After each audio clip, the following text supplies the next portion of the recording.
Well, it's finally happened. I know I couldn't hide it forever, no matter how hard I tried. Gosh, I've really been dreading this day. Now that it's out, I don't want everyone to start staring and whispering, asking for autographs when I go out to eat or use the can or something, or even asking me to sign their breasts or their baby. You know, stuff like that. But I guess the cat is out of the bag now, and yes, I am the same Biff T. Werewolf that was named Bristol County Tag Champion back in '83. And yes, I am the inventor of the famous Biff Tag Back move, which has been banned by 72 countries. Also, by the way, Biff Tag Back is a nickname for my genitalia. Curses! How did they find out? Dang it!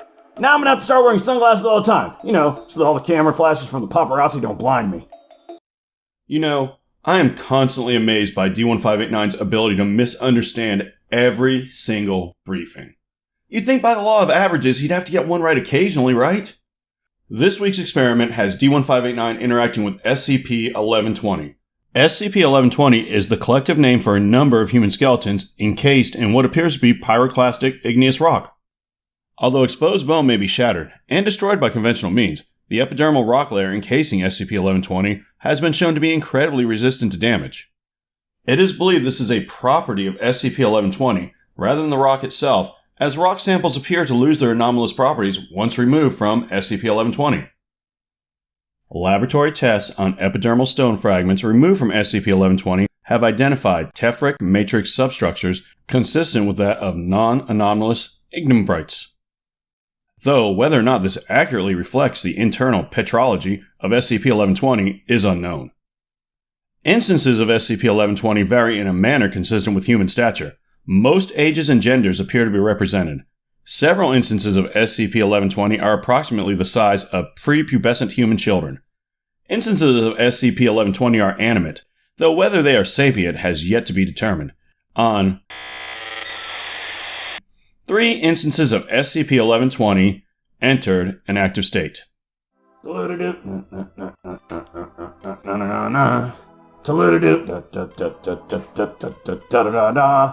Rock skeleton, na na na na na. Rock skeleton, na na na na na na na na.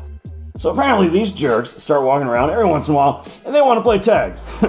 Boner doesn't know what he's in for. Boner?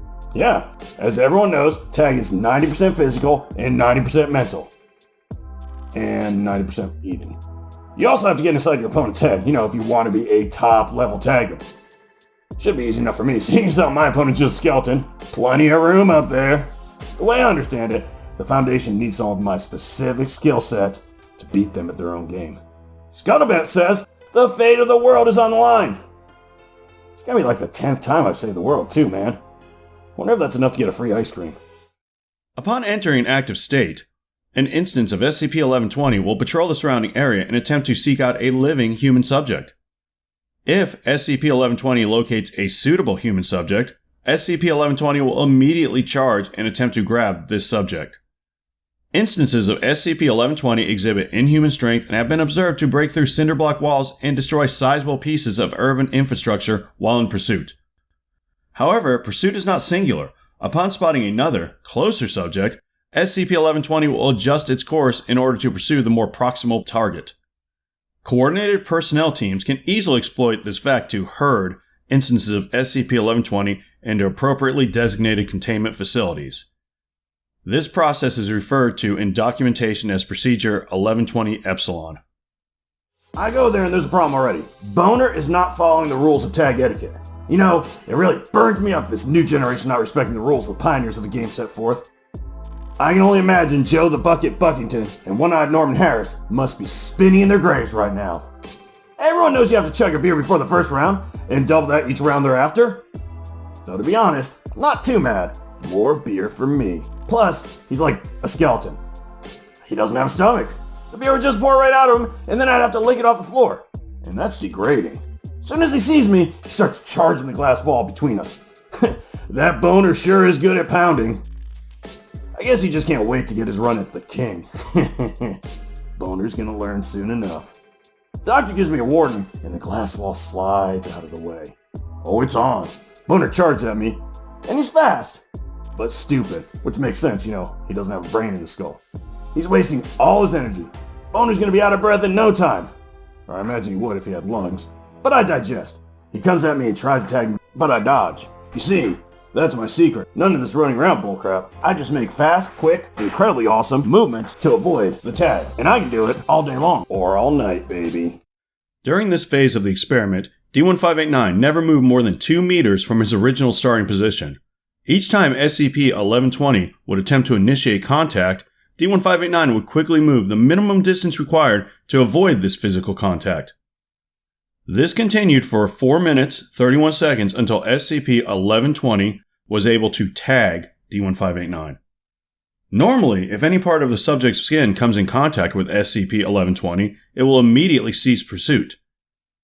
And the subject, hereafter referred to as SCP-1120-1, will enter a state of paralysis, remaining frozen in the position in which they were last touched by SCP-1120. The instance of SCP-1120 that initiated contact will then assume a supine position and return to a dormant state. Over the course of the next 3 minutes, all skin, muscle, and organ tissue belonging to SCP-1120 will transmute into igneous rock, beginning with the soles of the feet and ending with the crown of the head. The process is assumed to be extremely painful. Scans of subjects undergoing transformation have indicated immense nerve damage and severe internal bleeding prior to the completion of the process. However, all bone matter, including marrow, remains unaffected by the transmutation. This feature extends to bone that has been removed from the body. SCP-1120 is unable to break or shatter human bone in any manner or capacity. The source of this limitation remains unknown. D-1589 reacted differently. Okay, so this jerk's not following the rules at all. The savage. I'm like, yo boner, round 1 is done, take a break. Go flaccid. But he's not talking. Which makes sense when you think about it because he ain't got no voice box. But he's not stopping, which does not make sense. How the hell can you call yourself a tagger if you don't follow Queensberry rules?